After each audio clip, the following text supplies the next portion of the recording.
La Voz del Derecho presenta Panorama Económico. Los hechos, las cifras, las medidas oficiales, el sistema cambiario, monetario y crediticio.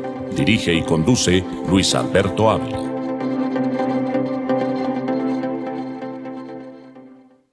Bienvenidos a Panorama Económico con la dirección general del doctor José Gregorio Hernández Galindo.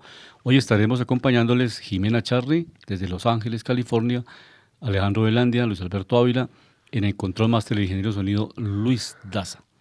Noticias que iniciamos internacionalmente, pero que las vamos desarrollando acá en nuestro programa en Panorama Económico, que tienen que ver con el empleo en los Estados Unidos, la inflación que ha registrado una disminución en los países de la OCDE, el Plan Nacional de Desarrollo, la empleabilidad en Bogotá y en el país, que son temas bien importantes, cómo ha venido creciendo la oferta laboral en Bogotá y también la capacitación pertinente para las nuevas ofertas laborales. Pero vamos con los indicadores económicos. Alejandro, bienvenido a Panorama Económico. Cuéntenos los indicadores económicos al cierre de esta semana, cómo se han comportado. Muy buenas tardes a todos los oyentes de nuestro programa Panorama Económico, mis queridos colegas Luis Alberto Ávila, Jimena Charri, ingeniero de sonido Luis Daza y doctor José Gregorio Hernández Galindo. Estamos mirando que esta noticia es muy importante. Recordemos que pues, es de las noticias más importantes del mercado, ¿no? La Reserva Federal de los Estados Unidos subió 25 puntos básicos. Pues la verdad, pues ya subió poco y están viendo pues que obviamente la inflación viene cediendo. La fórmula de subir la tasa, pues le ha pegado a la inflación a los Estados Unidos, viene descendiendo, pero hay otra cosa, hay una disputa en este momento en el Congreso de que los republicanos le están poniendo condiciones a los demócratas en el tema de manejo de dinero, porque están obviamente ampliando el tope de la deuda, pero los republicanos están pidiendo que hagan recortes porque como va la deuda de los Estados Unidos, profesor Luis Alberto, esto es un tema de no parar. Recordemos que está alrededor del 130% sobre el Producto Interior Bruto de los Estados Unidos, ¿no? Mirábamos, si hacemos memoria, profesor Luis Alberto, que en la década del 2010, la deuda de los Estados Unidos era menor del 100%, del 70%, del 60%. O sea, era una deuda bien manejada, ¿no? Entonces, obviamente, cuando recordemos que los grandes imperios del mundo, ¿cuándo es que se vienen a caer? Cuando las deudas son descontroladas y cuando el gasto público es desbordado, ¿no? Entonces es importante siempre el tema de las matemáticas y siempre funcionar como unos países muy efectivos que siempre tienen superávit por encima de cualquier cosa, ya lo tienen, es como ley. Entonces recordábamos, Reserva Federal de los Estados Unidos, 5.25, Banco del Reino Unido, la tasa del Banco Central, 4.25%. En el caso de Canadá, 4.50%, Japón, menos 0.10%, Rusia, 7.50%, India, recordemos que ya hace parte de las 5 economías más grandes del mundo, está entre las 6 economías más grandes del mundo, 6.50%, China, 3.65%, y Brasil, profesor Luis Alberto, continúa con su tasa en el 13.75%. También miramos noticias importantes a nivel internacional. Miramos, por ejemplo, la bolsa de los Estados Unidos, hoy viene subiendo en los indicadores macro. Miramos el Dow Jones, 1.58 al alza, cerrando en los 33.722 puntos. Standard & Poor's también subiendo 1.78%, cerrando en los 4.148. El Nasdaq también sube, sube con más fuerza, sube el 2.10%, y cierran los 13.317. Estamos mirando el tema de las criptomonedas, que es tan importante para todos. Hoy en día recordemos que es una nueva tendencia, recordemos también que tiene altísima volatilidad, recordemos que más que todo es una tendencia pues porque no hay un valor real que lo respalde, ¿no? Como por ejemplo puede ser el valor del oro y la plata. Recordemos que el oro y la plata por excelencia son refugios de capitales a nivel de gobiernos y a nivel de grandes fondos, ¿no? O sea, cuando hay riesgo en el planeta, casi siempre todos se van a refugiar a este tipo de activos que son muy seguros. Desde pues estos, no sé, pues hace mucho, pero esto por milenios pues ha sido como la especie de reserva por excelencia, ¿no? El oro y la plata. Miramos el Bitcoin, hoy cierran los 29.513 $29.513 por cada Bitcoin y sube 2.21%. En el caso del Ethereum sube el 6.02% y este llega a los $1.988. Cifras interesantes para empresarios, para las personas que toman decisiones en el mercado financiero. Y desde luego, pues como hemos comentado acá también, las distintas visiones que nosotros analizamos acá en Panorama Económico. Está, por ejemplo, la visión de la profesora Stephanie Kelton, que es una profesora de la Universidad de Stanford. Escribió recientemente un libro que se llama El mito del déficit fiscal. Y ella lo que hace es básicamente, recogiendo en su doctorado de economía, las teorías económicas de distintos profesores que ella tuvo en las distintas universidades, en la Universidad de Cambridge y también pues ella en la Universidad de Stanford, y pues empezó a intercambiar opiniones, cómo se presentaba el déficit en las familias, el déficit en las empresas y el déficit en el Estado.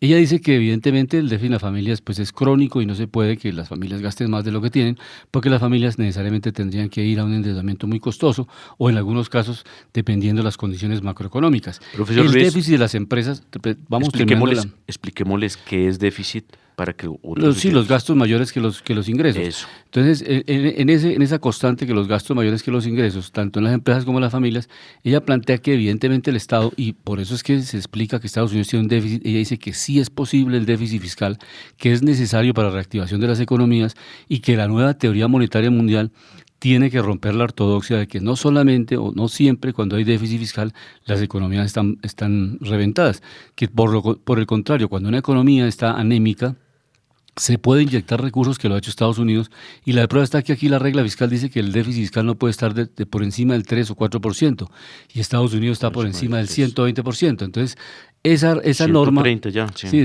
esa norma dice ella que no es una norma mundialmente aceptada y que realmente es un debate mundial, y por eso ella ha construido un libro completo que se llama La Nueva Teoría Monetaria Mundial, y que dice que hay justamente que dar ese gran debate, porque si no las economías en un momento determinado entrarían en un absoluto paro económico, porque no tendrían una inyección.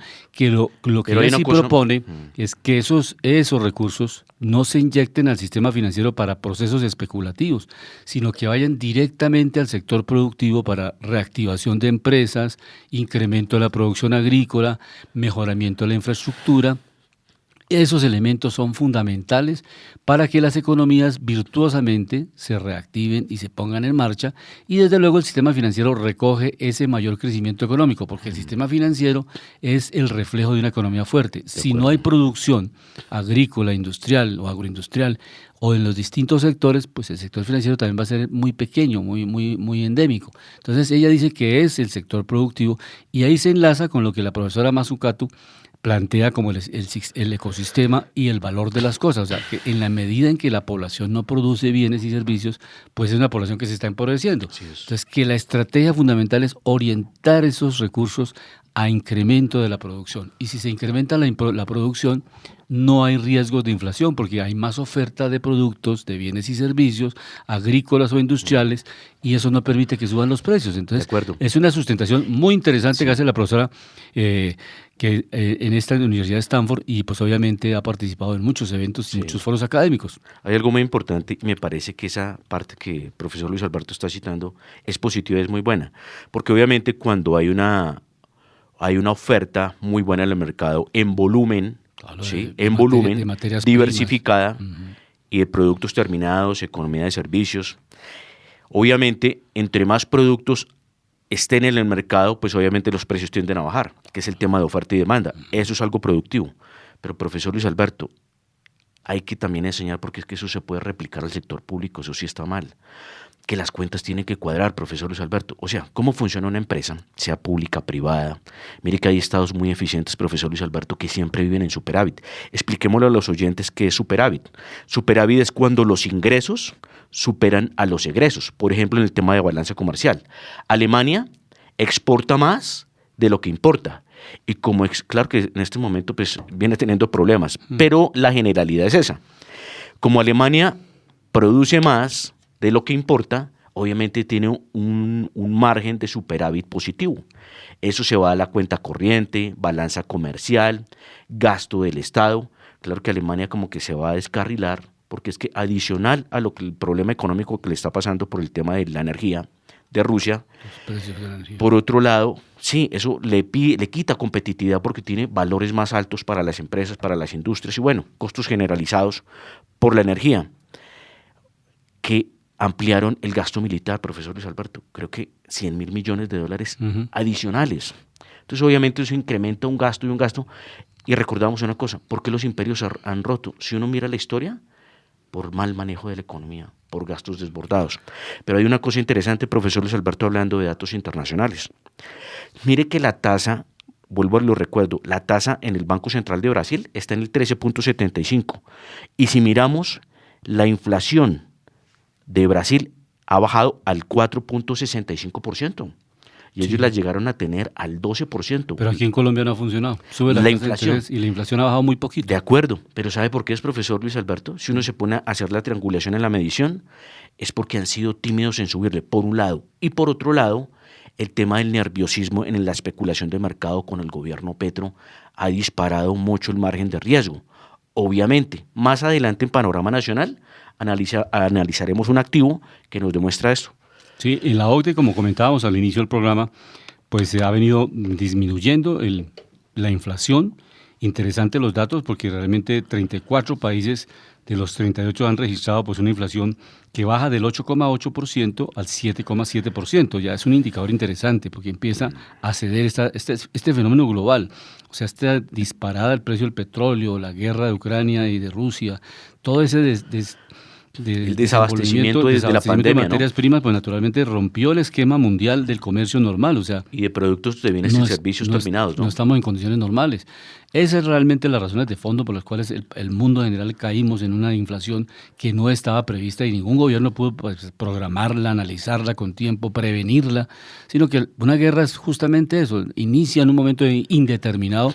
La guerra nunca dijo Rusia, yo voy a iniciarla en febrero a tal día y a tal hora. Profesor Luis Alberto, y hay que recordar algo. El que incitó esa guerra, y eso se sabe, es Joe Biden. Se pone a enviarle armas. Mire, un incendio nunca se va a apagar con gasolina. O sea, los incendios se apagan es con agua, no con gasolina.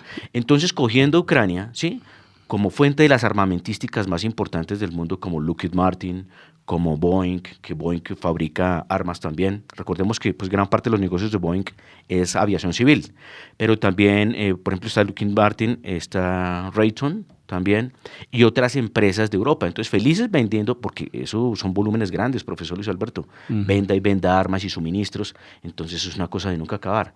Y recordemos que Rusia es el mayor tenedor de armas nucleares, ¿no? Entonces, Rusia, en el día que se vaya a haber perdido, pues no va a dudar en usar su última arma, ¿no? O su última carta. Sí, y acaba con el planeta o transforma el planeta, porque la famosa teoría de la física, que la materia no se destruye sino se transforma. Entonces, profesor Luis Alberto, ahí sí nos ponemos a hablar de contaminación ambiental cuando uno sabe que el estallido de un arma nuclear, miremos lo que pasó en Hiroshima y Nagasaki. Claro, un efecto nocivo. Entonces, profesor, mire, haciendo un recuerdo de la inflación en los principales países del mundo, miramos que Estados Unidos tiene una inflación del 6%, y ya bajó al 5%. Positivo el dato. Singapur tenía inflación del 6.3, bajó al 5.5. Vamos a mirar la inflación más baja. China, 0.7%, profesor Luis Alberto. Sí, interesante. Venía del 1% y va bajando. Y sigue bajando. 0.7%, pero ya se reactivaron, ¿no? Sí, sí. El caso de Suiza, venía en el 2.9, bajó al 2.6%. Arabia Saudita, próximo candidato, profesor Luis Alberto, a entrar en los BRICS. Imagínense eso. En Brasil, sí. Gran tenedor de materias primas, recordemos que es el gran productor de petróleo. Tenía una inflación del 3%, cayó al 2.7%. Japón, del 3.3 al 3.2%. Rusia, profesor Luis Alberto, tiene inflación del 11% y bajó al 3.5%. Increíble, ¿no? Obviamente eso también tiene que ver con desaceleración, ¿no? Pero miramos España, 3.3, estaba la inflación, subió al 4.1. Ellos sí todavía, delicado. Canadá, 5.2, bajó al 4.3. Pero si vamos a mirar las más altas del mundo, profesor Luis Alberto, Argentina. Venezuela. Claro que sí, Venezuela le gana, obviamente. Pero Argentina, 104% puntos de inflación, ¿no? Sí. Turquía, 43.68%. Reino Unido, 10.1%. Y miramos países de América importantes en la región. Panamá, 1.31%. bajita la inflación. Ecuador 2.44, Bolivia 2.53. Miramos también Paraguay 5.3%, Perú 7.96%, Venezuela 156%. Colombia bajó la inflación, profesor Luis Alberto.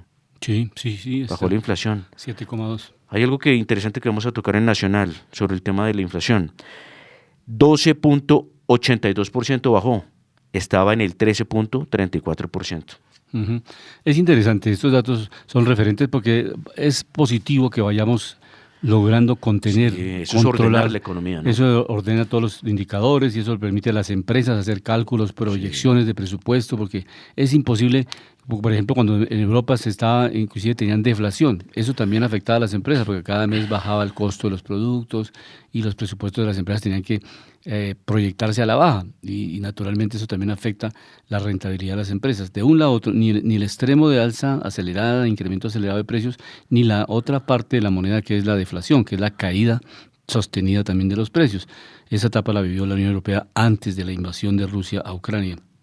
Pero China, con su moneda, con el yuan, pues ha venido, digamos, tomando protagonismo en los distintos escenarios internacionales y pues obviamente eso es lo que ahora se llama normalmente como la guerra a las monedas o pues una nueva alternativa de lucha de los países comercialmente, mundialmente. De acuerdo. Porque China, pues naturalmente a través de Taiwán, todo lo que tiene que ver con TikTok, con todo el posicionamiento que tiene de los sistemas de información, pues ha venido avanzando y tomando posicionamiento de su moneda a nivel comercial, sobre todo en el sudeste asiático. De acuerdo. En todos esos pactos que ha hecho para comerciar y transar, y también con Brasil hizo recientemente un acuerdo para hacer comercio internacional con Brasil a través de su moneda, del yuan. Entonces, en alguna medida va desplazando al dólar y eso se convierte en una gran preocupación para Estados Unidos y desde luego para el mundo en general, para América Latina, que somos referentes en la moneda norteamericana. Sí, hay una cosa muy importante, porque es que, profesor Luis Alberto, muchos países tienen reservas en dólares,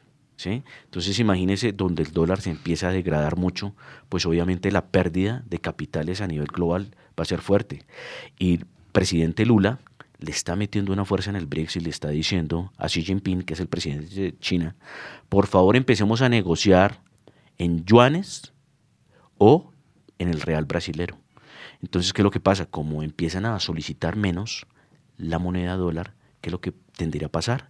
Que empieza a degradarse el valor del dólar, porque como ya no se usa, expliquémosle a los oyentes, materia prima que no es muy demandada, el precio tiende a caer. La ley de oferta y demanda en cualquier producto, bien o servicio. Entonces es delicadísimo eso. Vamos a mirar, profesor Luis Alberto, las tasas de los bancos centrales de otros países. Argentina tiene la tasa en el 91%. De tasa, profesor Luis Alberto, la tasa del Banco Central, ¿no? Por eso. La tasa de intervención. Sí, es la razón que me da ahí. Las dos van de la mano. Tasa de interés más inflación. Si la tasa de interés en Argentina estuviera en el 2%, no podría explicarse por qué la inflación está tan elevada. Pero en la medida en que las dos van subiendo, las dos se van jalando. Pero, cada una le va diciendo a la otra, mire, sígueme la pista. Pero es que ahí hay un ingrediente que es el que no hace funcionar eso. Productividad de las que economías. Es que el gobierno, porque Argentina es muy productivo, profesor Luis Alberto, tiene unas exportaciones. Mire que Argentina produce alimentos para más de 400 millones de habitantes. Pero es un país que en este momento tiene problemas económicos, pero ¿sabe por qué es? Gasto fiscal desbordado. Y afuera le están diciendo, ¿cómo será que Lula, que dice que iba a ir a hablar con el Lula, presidente de Brasil, ¿no? Que dice que iba a ir a hablar con el Fondo Monetario Internacional que para que por favor no fuera tan fuerte con Argentina en el tema de la deuda, porque Argentina sigue teniendo problemas con la deuda. Miramos Brasil, recordamos, 13.75, la tasa del Banco Central, ¿no? Recordamos Arabia Saudita, 5.75, la India 6.50, miramos Corea del Sur, que generalmente no lo nombramos, 3.5% la tasa de intervención del Banco Central, Singapur 13.78, Australia 3.85, Sudáfrica 7.75. En panorama nacional, pues a la madrugada de este viernes se aprobó el Plan Nacional de Desarrollo, el plan que va a ser la brújula para Colombia en los próximos 4 años. Eso es importante. Y ahí una mayoría de votos. Eso es lo interesante. El país debe acostumbrarse, o por lo menos a buscar ciertos consensos. A pesar de la diferencia, el plan de desarrollo es una una carta de navegación importante para un gobierno, sea el gobierno de la tendencia que sea. El Congreso de la República... ¿Podemos explicarle de forma breve a los oyentes qué es el Plan de Desarrollo? El Plan de Desarrollo es el programa de gobierno que va a desarrollar en 4 años. Tiene un límite de 4 años. O sea, el mandato de cada gobierno son 4 años y cada presidente o presidenta de cada país, en el caso colombiano, que es un sistema presidencial, el periodo del presidente son 4 años. Esta persona que gana la presidencia con su equipo de trabajo presenta una propuesta y esa propuesta se convierte en plan de desarrollo. O sea, ¿en qué se va a invertir los recursos? Son 1.154 billones, con B larga, billones. O sea, 1.154 millones de millones que se van a invertir en los 4 años con recursos del orden nacional, del orden territorial y parte también de la deuda.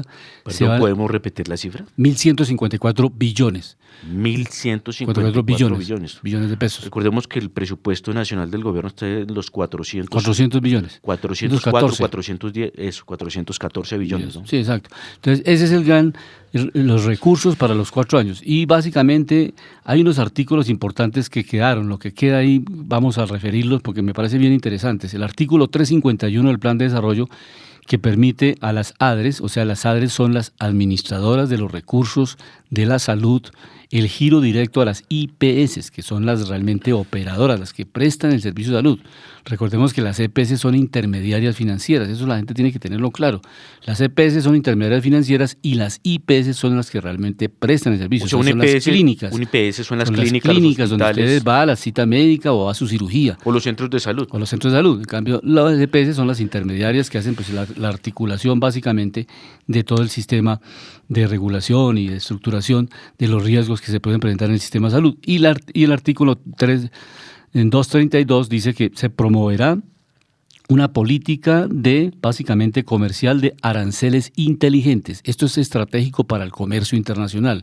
Ahora ya no está ese mecanismo viejo, el manual de los aranceles, subir o bajarlos, sino hay una manera ya digital, inteligente, moderna, que permita, por seguridad nacional, en un momento determinado subir o bajar un arancel para proteger la industria nacional o para proteger la producción agrícola nacional, que es bien interesante para hacer la reindustrialización y para hacer la reprogramación del sector agropecuario. O sea, cómo volvemos a potenciar, como hemos dicho aquí en los programas, si no dejamos de importar 14 millones de toneladas, que eso nos vale 1 millonada, pues nunca vamos a superar el déficit comercial. Y nos genera déficit, entonces, claro. Eso es lo que genera déficit. Entonces, eso hay que hacerlo. Pérdida de divisas. Y eso es una propuesta nacional. Eso es que todos debemos hacer una convergencia por esos propósitos, porque eso es de beneficio para Colombia, no es para el partido B o el C o el D o la izquierda o la derecha. Simplemente eso nos funciona a todos, ¿no? Eso beneficia a la economía colombiana. El artículo 91 que deja el Estado puede ejecutar contratos de mínima cuantía con la economía popular. Esto ha recibido críticas, que la economía popular no está preparada, que las juntas de acción comunal, que estos sectores no tienen la calificación técnica, pero de eso se trata, que se llegue con ingresos a esos barrios y a esos sectores más apartados y que la misma comunidad, porque también hay ingenieros, también hay arquitectos, ¿verdad? Uno cree que en Ciudad Bolívar, aquí en Bogotá no hay arquitectos, allá también hay arquitectos y hay ingenieros y hay de todo, porque ya afortunadamente la educación superior ha llegado a muchos rincones de Colombia. De tal manera que esos ingenieros de la misma comunidad pueden asesorar a su Junta de Acción Comunal para contratar un andén, para pequeñas obras que se requieren y no tiene que dárseles a una firma multinacional de otro país que venga a construir un andén. Es un andén, lo hace un ingeniero. Si se le cae un andén a un ingeniero, apague y entregue el título y váyase porque no funcionó. Lo importante es que tengan buena gestión de administración. Entonces, eso es lo que los van a capacitar y los va a entrenar el SENA para que a través de eso pues, se irriguen recursos y eso permite una equidad social. O sea, que la gente que no tiene en este momento recursos, en lugar de decirle póngase o le vamos a dar un subsidio, le vamos a decir, le vamos a dar una oportunidad de trabajar. Para producir y en beneficio de su propio barrio, construir el puente peatonal, construir la escuela del barrio, construir el centro de salud, el centro de atención primaria. Entonces, esos elementos son interesantes y bajan los requisitos, obvio, porque estas entidades no son unas multinacionales que les van a decir, tráigame el balance de los últimos 10 años. Y pero lo interesante, profesor, es que tengan la calidad técnica, ¿no? Claro, por eso es que se van a hacer obras, se sabe que la obra... En cada localidad, yo que tuve la oportunidad de ser director de planeación de obras de Bogotá y recorrí las 20 localidades de Bogotá, desde Sumapaz hasta la Usaquén, que es la número 1, y todas, Tunjuelito, Mártires, Kennedy, en Gativá, todas las recorrí, las visité, y en cada localidad yo encontraba ingenieros, arquitectos, economistas, abogados, porque cada localidad tiene población muy valiosa, que no tienen el mismo nivel, dijéramos, de riqueza o de concentración de ingresos, sí, pero hay una capacidad técnica en cada localidad. Eso no hay que desconocerlo, y también en el país, en la Colombia profunda, pues desde luego que se le puede prestar la asesoría, para eso está en territorio, lo que era antiguamente el FONADE, hay entidades para eso, como el SENA, que pueden capacitar de manera rápida, y también hay mano de obra no calificada, que son los obreros. Casi siempre los obreros están en los barrios populares, que son los que van a construir los edificios al norte o al occidente de la ciudad. Entonces, ¿por qué no pueden construir su propio edificio en la misma localidad donde están viviendo? Y se dejan de desplazar a otras localidades. Esto es un debate que lo ha planteado la presidenta de la Fundación Pro Bogotá, que más adelante la vamos a escuchar, que tiene sus observaciones, pero eso es legítimo. En la democracia te tiene que dar ese debate, o sea, qué es posible, qué no es posible. La otra alternativa es mantener la contratación concentrada en pocas manos, o sea, que simplemente las grandes constructoras o los grandes monopolios u oligopolios son los únicos que tienen derecho a contratar con el Estado. Entonces eso tampoco genera equidad. Esas son las dos visiones, pero es básicamente ese artículo, el 91, hace referencia a eso. El artículo 326, que también fue aprobado la madrugada de hoy viernes, hace referencia precisamente a que el presidente tenga facultades extraordinarias para recuperar un hospital que es histórico en la ciudad, que fue el hospital que inició con los primeros médicos, los primeros experimentos, investigaciones, se dieron los primeros avances científicos, que fue el Hospital San Juan de Dios. Entonces se dejó la posibilidad de hacer eso. Y la importancia que tiene, desde luego, todo lo que tiene que ver con el transporte fluvial y el transporte férreo, se le da una importancia bien interesante. Yo tuve la oportunidad de estar en el departamento de Boyacá, en algunos debates con la universidad allá, y se tiene previsto la electrificación de Belencito a Facatativá del tren. Eso sería una alternativa interesantísima porque es descongestionar, menos combustible, tren eléctrico, se va a ampliar la trocha, porque tiene que ser un tren de una trocha más amplia, porque tiene que desarrollar más velocidad el tren, o sea, no podemos tener un tren de los antiguos, con carbón y pues, toda la tecnología del siglo XVIII.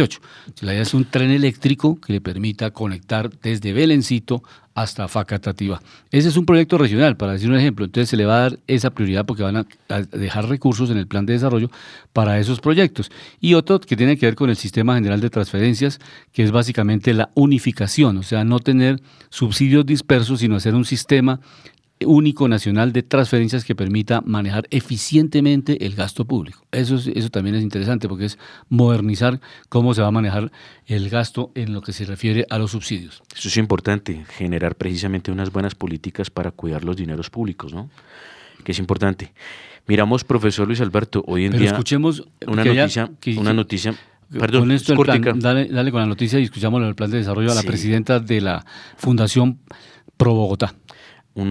Algo muy importante, dólar está bajando, profesor.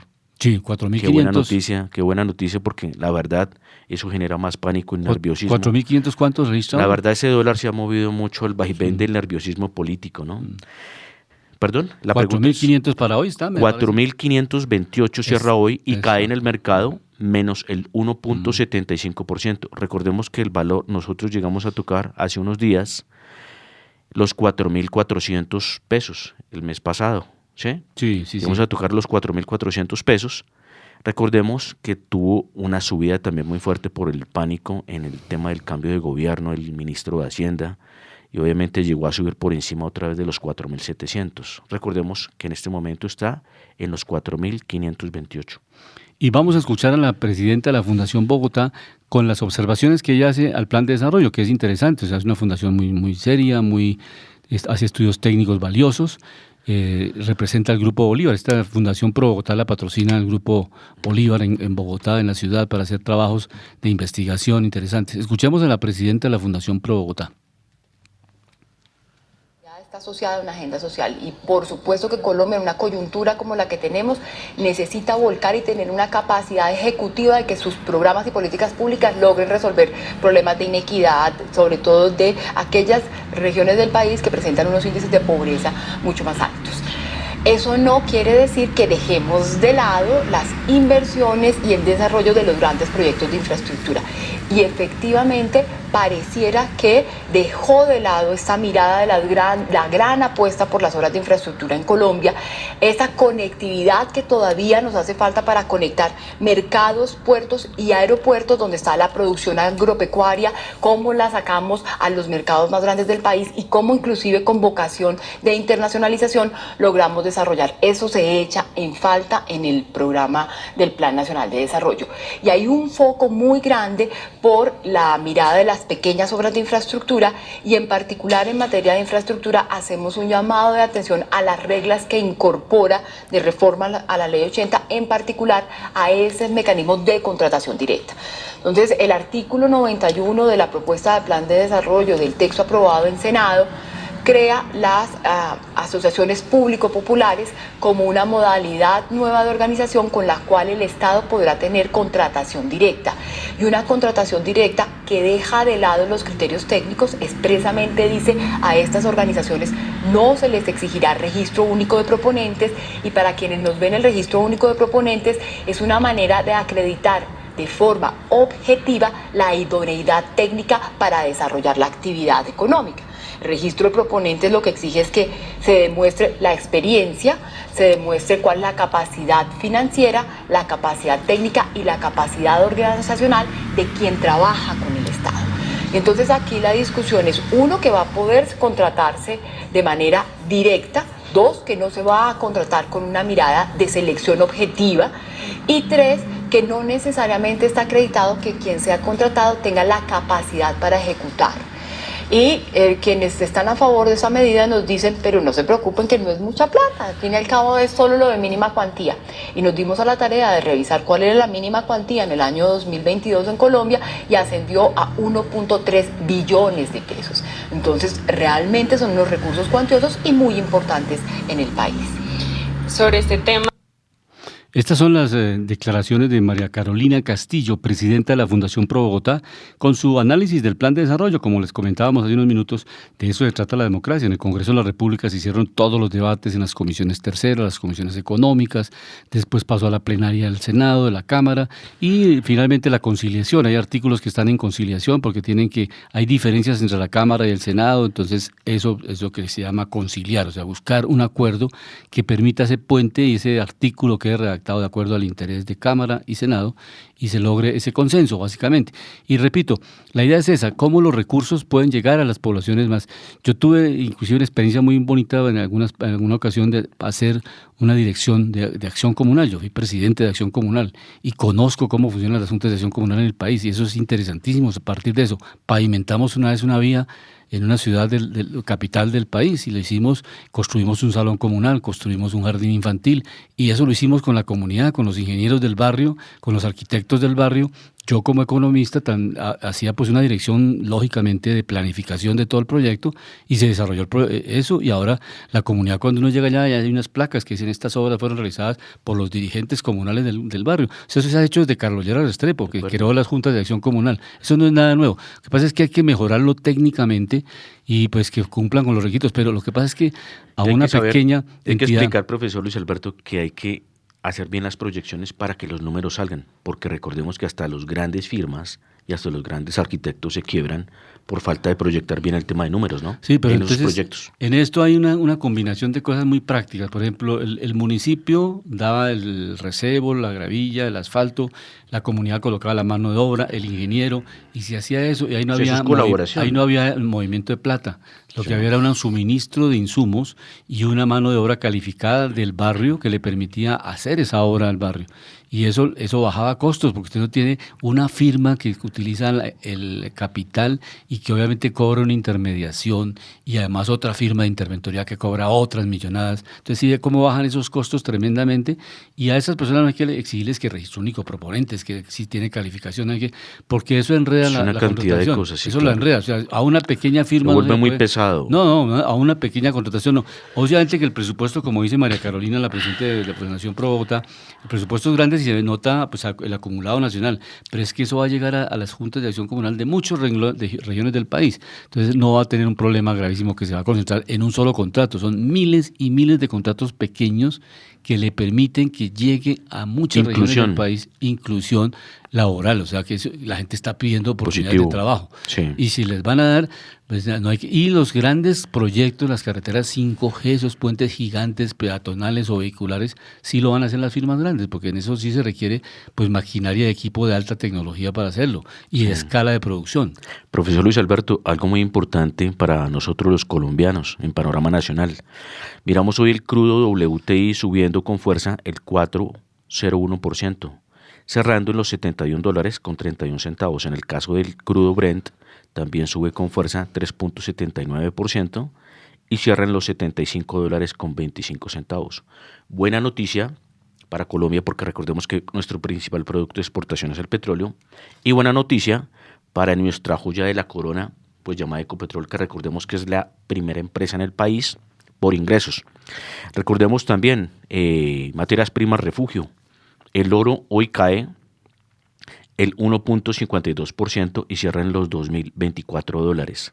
La plata en los $25.92, también cae en menos el 1,15%.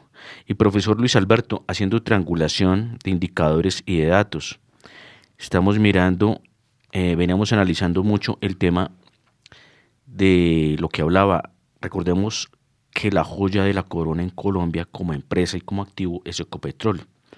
Viene cayendo su acción, hoy volvió a caer en el mercado, cayó el menos 1,35%, aunque el petróleo estaba subiendo, ¿no? Y está cerrando en los 2.045 pesos.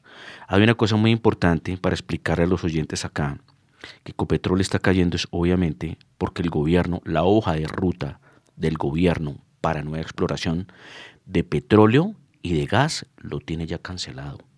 Nuevos proyectos ya están cancelados. Y obviamente una empresa que se dedica a la exploración de petróleo y gas y producción, pues obviamente ese es su activo principal, ¿no? Profesor Luis Alberto, vamos a mirar el año pasado, explicándoles a los oyentes, el año pasado llegamos a tener un valor de la acción de Ecopetrol en 3.500 pesos. Prácticamente Ecopetrol se ha caído del año pasado a hoy más de 40%. Y eso, profesor Luis Alberto, que está mostrando los mejores datos históricos en ingresos y en utilidades de toda su historia. Si se da cuenta, esa contravía de estas dos cosas, pero hay que explicar a los oyentes por qué pasa. Vuelvo y lo repito, por la política que el gobierno tiene sobre el tema energético con el tema de petróleo y gas. Pero hay otra cosa que explicar también. Resulta, profesor Luis Alberto, que el gas en muchos países de Europa y del mundo está catalogado dentro de las energías limpias, profesor Luis Alberto, pero acá lo estamos castigando como una energía que tampoco se puede seguir explorando en nuevos contratos. ¿Qué opina usted de esto, profesor Luis Alberto? Quería hacer precisamente una opinión, porque es que nuestros oyentes tienen que saber y escuchar que una joya de la corona como Ecopetrol no se debe descuidar. Mire, tenemos una empresa tan maravillosa, da de las mejores utilidades de las mejores empresas del mundo, profesor Luis Alberto, en el tema de los márgenes.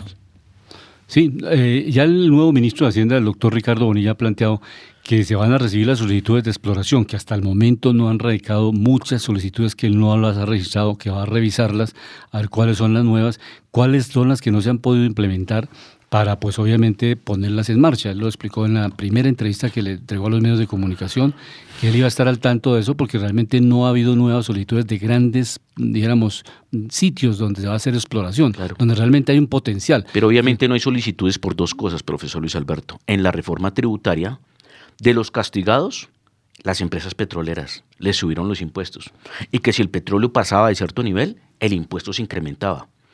No sé si escuchó, profesor Luis Alberto. Es el precio internacional, sí, eso sí. Muchas veces, no sé si se enteró de esa noticia, que muchas petroleras están demandando al Estado por eso, ante el Consejo de Estado, creo que es, ante una de las salas de la Corte, de las altas cortes. Sí, eso es la seguridad inversionista. Claro. Eso es lo que se llama la seguridad jurídica, ¿no? La seguridad jurídica. La estabilidad jurídica, que es lo que le da a las empresas esa tranquilidad en el largo plazo para hacer proyectos a años. Profesor Luis Alberto, mire, hay otra cosa, menos mal que me acordé, para comentarle a los oyentes.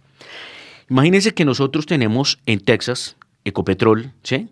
Recordemos que Ecopetrol ya es una multinacional, sí, con presencia en Perú, en Colombia, multilatina, Brasil y Estados Unidos. Imagínense que en Texas nosotros tenemos una exploración fracking y curiosamente esa exploración fracking, ¿sabe cuánto nos reporta en barriles? 32.000. De 70.000 a 80.000, está fluctuando. ¿Sí? Y esos ingresos son interesantes. Y algo que explicaba el saliente presidente de Ecopetrol, recordemos que ya no está ahí, Felipe Aballón, es que los costos que ellos generan sobre ese campo, que es la cuenca del Permian, son de los más bajos que tiene Ecopetrol. Entonces es maravilloso, profesor Luis Alberto. Y hay que explicar otra cosa, resulta que esos proyectos se demoran muchos años, mientras que usted encuentra en la exploración el petróleo, mientras que va a hacer la exploración del campo, mientras que va a preparar el campo, mientras que crea la infraestructura de tuberías o de transporte, esos son 3, 4, 5 años o hasta más. Por eso es que muchos estaban preocupados cómo van a detener precisamente los permisos de exploración, si es lo que hace que Ecopetrol sea sostenible y sustentable.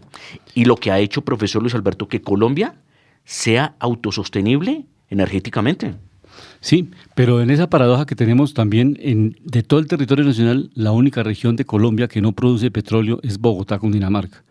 Y Bogotá, Cundinamarca tiene el 26% del PIB de Colombia. Entonces hay unas paradojas interesantes, no solamente esa mirada. Vamos a escuchar a la alcaldesa porque se ha lanzado en Bogotá una ruta de empleo, cómo generar empleo para Bogotá, y hoy vamos a tener esa mirada de la alcaldesa, de las cajas de compensación, cómo está manejando el empleo, y el director de la Oficina de Emprendimiento y Empleo de la Secretaría de Desarrollo Económico, a William García, que maneja esta oficina. Entonces escuchemos inicialmente a la alcaldesa de Bogotá, Claudia López, hablándonos sobre el empleo para la ciudad de Bogotá.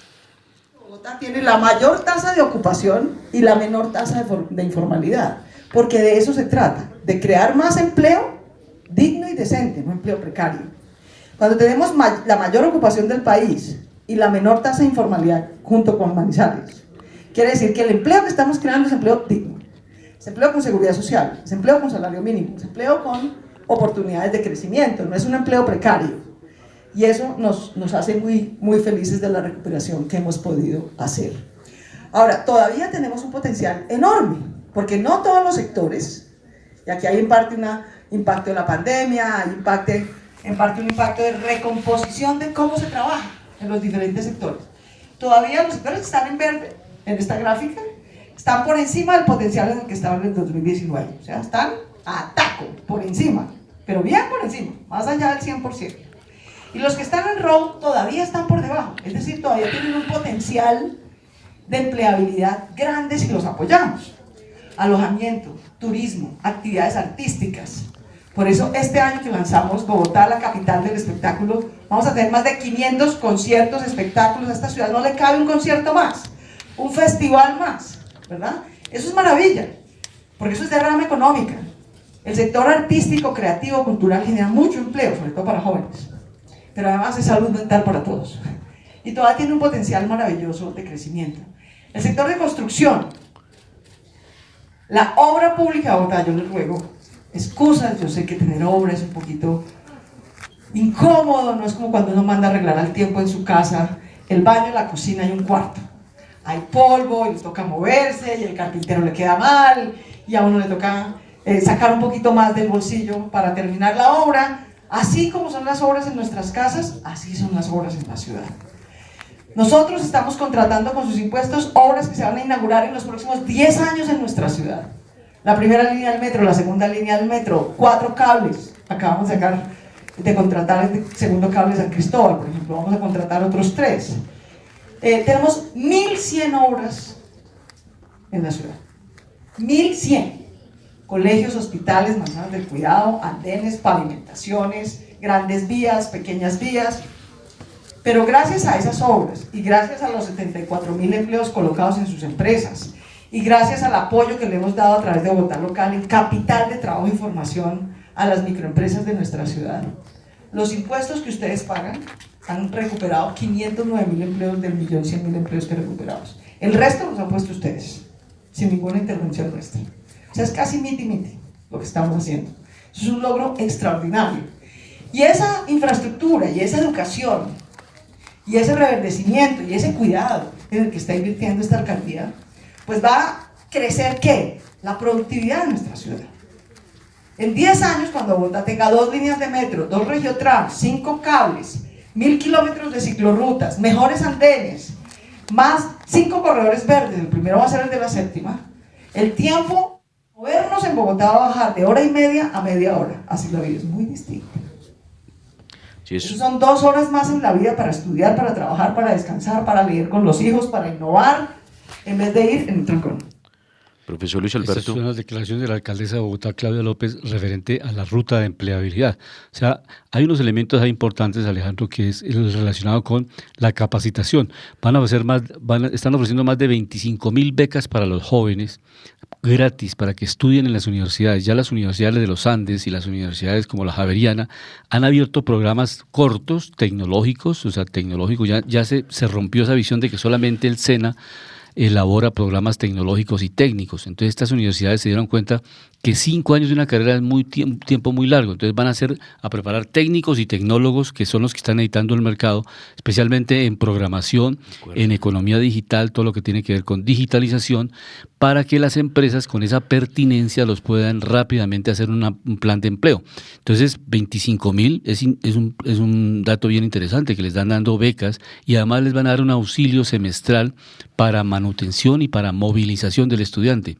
Muy bueno. Entonces, eso permite hacer esa formación laboral de la gente. O sea, no se trata ya esa otra concepción de que démosle, regalémosle subsidios. No, preparemos a la gente, a los jóvenes de Colombia, en esas actividades que requiere la ciudad. Y eso es lo que está haciendo Bogotá. Y esta es la ruta de la empleabilidad y esto es lo que está hablando la alcaldesa. Pero vamos a escuchar a la directora, profesor, de algo que quería Compensar decir ahí, en materia de empleo. Algo que quería decir ahí, es positivo todo eso, pero también es interesante concientizar a los jóvenes que van a recibir eso, para que ellos a su vez cuando sean productivos también le aporten con gratitud a la sociedad, ¿no? Porque están recibiendo. Y una de las cosas bonitas siempre hay que crear con conciencia es el tema de la siembra y la cosecha, que no solo es pedir, exigir muchas veces, sino primero ganarse las cosas, que es lo que se llama un mérito también, ¿no? Porque es que a veces en países que hay mucho subsidio y la gente no sabe de dónde salen las cosas, pues se puede desaprovechar. Es interesante, pero siempre hacerlo con temas de conciencia, ¿no? Claro, pero están formando jóvenes que ni estudian ni trabajan, y no tenían esa primera oportunidad, se la están entregando. Es positivo. Inclusive hablábamos con la alcaldesa de que es bonito cuando se le explica al estudiante todo lo que la sociedad está haciendo por él, claro, porque esos dineros son de los impuestos, ¿no? Claro. Entonces es bonito que ellos reciban eso con la gratitud y la responsabilidad. No, y van a trabajar en las empresas de Bogotá, van a ser interesante. Entonces que den ese amor precisamente a esas ayudas recibidas y que lo hagan precisamente con esa conciencia, ¿no? Y escuchemos a Karen García, que es la directora general de la Agencia de Empleo de Compensar, los programas que está desarrollando esta interesante caja en la ciudad de Bogotá. Hoy nos acompaña Karen Garzón, coordinadora de la Agencia de Empleo y Fomento Empresarial en Compensar, para que estudiemos y intercambiemos las experiencias que ha tenido esta caja en materia de la Agencia de Empleo. Iniciemos, ¿cuál ha sido el aporte de Compensar en el tema de empleo y emprendimiento? ¿Cuál ha sido la labor en estos 10 años de la Caja de Compensación en esta actividad que es muy importante para la generación de oportunidades a los jóvenes y a la gente que trabaja o que busca empleo en la ciudad de Bogotá? Bueno, sí les cuento que Compensar ya este año está celebrando 10 años de haber iniciado con toda una gestión de empleo que permita acercar las oportunidades laborales a las personas que se quedan sin empleo, que buscan su primer empleo, inclusive que quieren cambiar de trabajo, no solamente haciendo postulación a vacantes, sino haciendo un acompañamiento y una preparación de estos candidatos para que esas postulaciones sean mucho más pertinentes a la luz de la oferta del mercado laboral.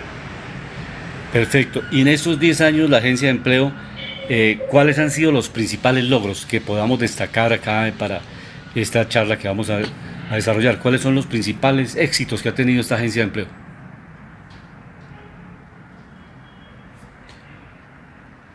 Le comentaba que cuáles son los principales éxitos que ha tenido la Caja de Compensación en estos 10 años, qué logros importantes ha tenido la Agencia de Empleo. Bueno, nosotros en este momento tenemos un posicionamiento muy importante en el mercado laboral en la ciudad de Bogotá. Y en los municipios aledaños contamos con más de 1 millón de usuarios que ya han pasado por nuestros servicios, se han cualificado, han mejorado su perfil, pero además tenemos más de 30.000 empresas que confían en la apuesta que hizo Compensar y que mensualmente están haciendo a través de nosotros más de 7.000 contrataciones de personas que estaban desempleadas. Adicional a esto, Compensar cruzó fronteras desde el año pasado con un nuevo servicio de agencia transnacional y ahora también entrega una oferta o un portafolio de servicios especializado para las empresas afiliadas a la caja a través de una iniciativa que se llama Territorio MIPYME. Ah, perfecto. ¿Y quiénes han sido las personas, instituciones, los protagonistas de estos 10 años de la Agencia de Empleo? Bueno, los protagonistas sin duda son nuestros usuarios que, como le contaba, han encontrado un empleo y una oportunidad laboral gracias a los servicios que tenemos en la agencia, pero también muy importante para nosotros y para compensar en la apuesta de bienestar integral las empresas, entender cuáles son sus necesidades, hacia dónde están sus planes estratégicos, cuál es el crecimiento, y a través de este entendimiento entregar una oferta de candidatos, pero también de servicios de fomento empresarial que les permita seguir creciendo y nosotros ser un apoyo y una palanca en este desarrollo. ¿Y qué retos vienen en estos años, en los próximos años, para la Agencia de Empleo? ¿Qué metas están buscando desarrollar en estos próximos años? Bueno, en este momento nosotros estamos trabajando en una oferta de formación ahora del otro lado de la moneda, y es para formar a los trabajadores afiliados a la Caja de Compensación Familiar Compensar, generando competencias y habilidades que les permita desempeñarse y ser más productivos a la luz de las empresas en las cuales trabajan. Adicional a esto, seguir fortaleciendo la oferta de servicios de agencia transnacional que nos permite llevar candidatos a trabajar en el exterior, y además crecer el impacto del programa de fomento empresarial que ayuda a todas esas MIPYMES a que desarrollen y fortalezcan sus capacidades internas e inclusive puedan participar en procesos de transformación digital. Finalmente, ¿cómo pueden acceder las personas, los afiliados a la Caja? ¿Cómo pueden acceder a los servicios que se prestan desde la Agencia de Empleo? Bueno, esto es muy importante y es resaltar que este servicio no es solamente para las personas afiliadas, sino que este servicio es gratuito y abierto a cualquier ciudadano que esté interesado en búsqueda de empleo. Se deben acercar a una de nuestras 8 sedes o lo pueden hacer de manera virtual a través de la página www.compensar.com. En el apartado Agencia de Empleo y van a encontrar toda nuestra oferta de servicios, las direcciones de las sedes, la posibilidad de acceder a los servicios de manera virtual también. Y la Caja ha participado en la última pregunta que le hacemos hoy. ¿Ha participado en las ferias con otras cajas o hay integración lateral con las entidades públicas, con la Agencia de Empleo del Distrito? ¿Hay algunos convenios o solamente su programa es independiente? No, nosotros somos una red de prestadores del servicio público de empleo y esto es una ventaja para los usuarios, es que si ellos se inscriben a través de Compensar, van a poder aplicar además a las vacantes de cualquiera de las 42 cajas a nivel nacional, pero también de las agencias de empleo de los entes gubernamentales como son las alcaldías. Entonces, esto es una red que le permite a la persona, con solo una, inscripción, poder acceder a más de 220,000 vacantes a nivel nacional e internacional. O sea, acá el objetivo es que ellos se puedan acercar a la Agencia de Empleo Compensar, inscribirse y empezar a participar, por supuesto, en estas oportunidades. Perfecto, muchas gracias a Karen Garzón, coordinadora de la Agencia de Empleo y Fomento Empresarial en Compensar, por este enfoque, por esta aclaración importantísima de cómo se trabajan en esta agencia de empleo en la ciudad de Bogotá y a nivel nacional. Muchas gracias y estaremos comentando próximamente sobre los avances de esta agencia de empleo para todas las personas que están buscando oportunidades laborales. Muchas y muy buena tarde. Muchas gracias a ustedes por la invitación y los esperamos acá en las agencias de empleo de Compensar para que puedan empezar esa búsqueda de trabajo tan deseado y soñado que tienen. Y ahora escuchemos al director de Desarrollo Empresarial y Empleo de la Secretaría de Desarrollo Económico de Bogotá, William García. Bueno, la unidad móvil de la agencia distrital surge la necesidad de estar más en los territorios, estar más en los barrios de la ciudad. Esta estrategia que estamos haciendo es llevar los servicios de nuestra agencia mucho más cerca de los ciudadanos para que aquellos quienes están buscando empleo puedan encontrarlo a través de nuestra ruta de empleabilidad. ¿Desde hace cuánto surge y exactamente qué servicios presta? Bueno, esto hace parte de un proceso de fortalecimiento que estamos haciendo con la OIT, la Organización Internacional del Trabajo. Empezamos hace 3 meses, lanzamos este servicio y estamos, como le decía, recorriendo hoy. Tenemos 3 localidades de la ciudad. Estamos en Antonio Nariño, Puente Aranda y Barrios Unidos. Esas son localidades fijas que tenemos y vamos a seguir ampliando los recorridos de la agencia. Esto hace parte de esas estrategias de fortalecer los servicios desde la Secretaría de Desarrollo Económico y de nuestra Agencia Distrital de Empleo, que ha venido apoyando muchísimo a los bogotanos para encontrar empleo. Expliquémosle a los bogotanos qué es la ruta de empleabilidad.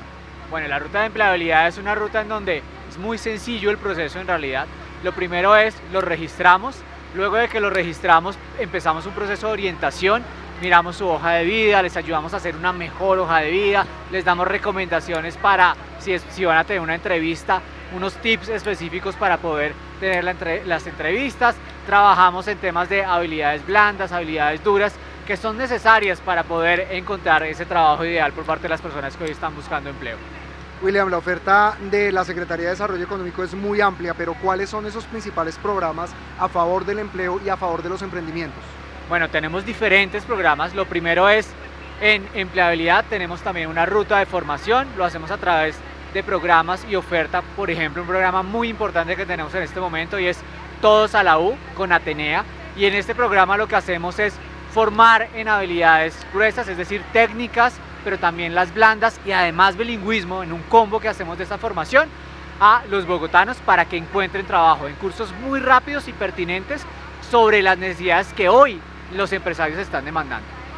Luego de eso tenemos toda la ruta de empleabilidad que hace parte de esta estrategia, nuestra unidad móvil, también estamos en todas las manzanas del cuidado, van a tener puntos de registro de nuestra agencia, tenemos un punto fijo acá en la calle 26 y adicionalmente estamos en 3 supercades y ahí van a tener todos los servicios de nuestra ruta de empleabilidad. Y para los emprendedores, para aquellos que hoy están generando empleo, que están iniciando con sus emprendimientos, tenemos un programa muy importante que es Impulso Local, en el cual acompañamos, los formamos, los capitalizamos hasta por 3 millones de pesos y de esa manera ayudamos a que esas unidades productivas de nuestros emprendedores sigan consolidándose y creciendo. Y por último tenemos una estrategia muy interesante que es Hecho en Bogotá, y son ferias que estamos haciendo en toda la ciudad.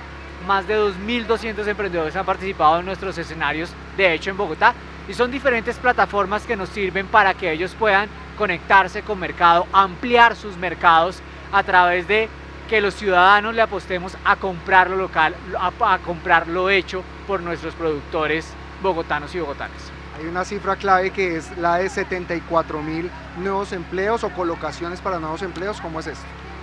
Bogotá ha hecho un esfuerzo grandísimo y de eso tenemos que sentirnos orgullosos con nuestra agencia distrital de empleo, y es que hemos logrado colocar alrededor de 74.000 personas que les ayudamos a encontrar empleo. Es una cifra histórica y esta administración ha trabajado muy fuerte por el empleo y vamos a seguir haciéndolo, y por eso seguimos reforzando nuestras estrategias con este tipo de estrategias como la unidad móvil y todo lo que hoy se va a presentar por parte de la alcaldesa en la presentación de fortalecimiento de la agencia. Y finalmente escuchamos a William en una invitación para el fin de semana, mujeres emprendedoras que van a hacer una gran feria al norte de la ciudad. Escuchemos a William sobre este tema que es bien interesante, las mujeres que son empresarias.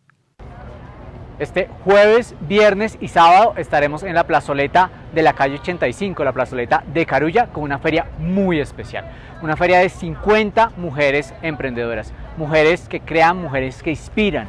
Esta feria está diseñada para que en el mes de la madre compremos productos hechos con amor por mujeres de Bogotá, mujeres que se han empoderado, mujeres que vienen de construir una historia y de construir un emprendimiento que le apuesta a mejorar su calidad de vida. Así que los esperamos acá, jueves, viernes y sábado en la plazoleta de la calle 85 en Carulla de la calle 85.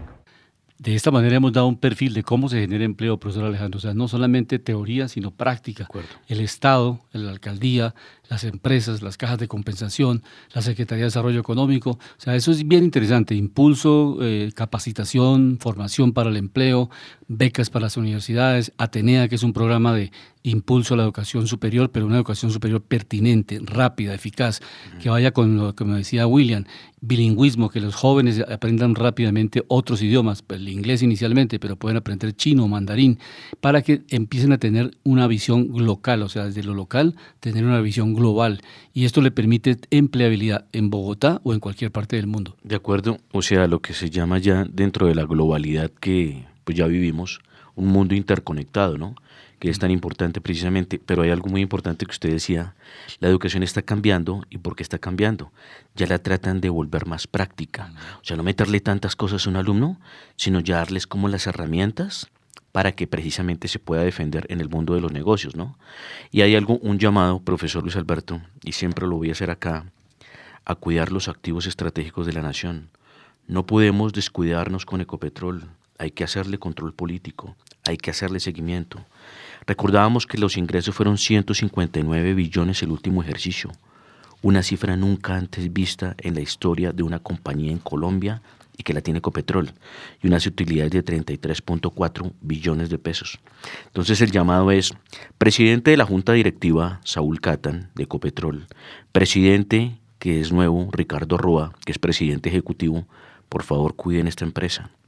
Y por favor no especulemos con los activos estratégicos, porque es que esto no solo es la joya de la corona en Colombia, sino que es una de las patas de la economía nacional. Sí, en esta forma llegamos al final de Panorama Económico con la dirección general del doctor José Gregorio Hernández Galindo. Hoy les acompañamos Alejandro Velandia, Alberto Ávila, en el control máster, el ingeniero de sonido Luis Daza. Nos encontramos la próxima semana. La Voz del Derecho presentó Panorama Económico. Los hechos, las cifras, las medidas oficiales, el sistema cambiario, monetario y crediticio, la agricultura, la industria, en La Voz del Derecho.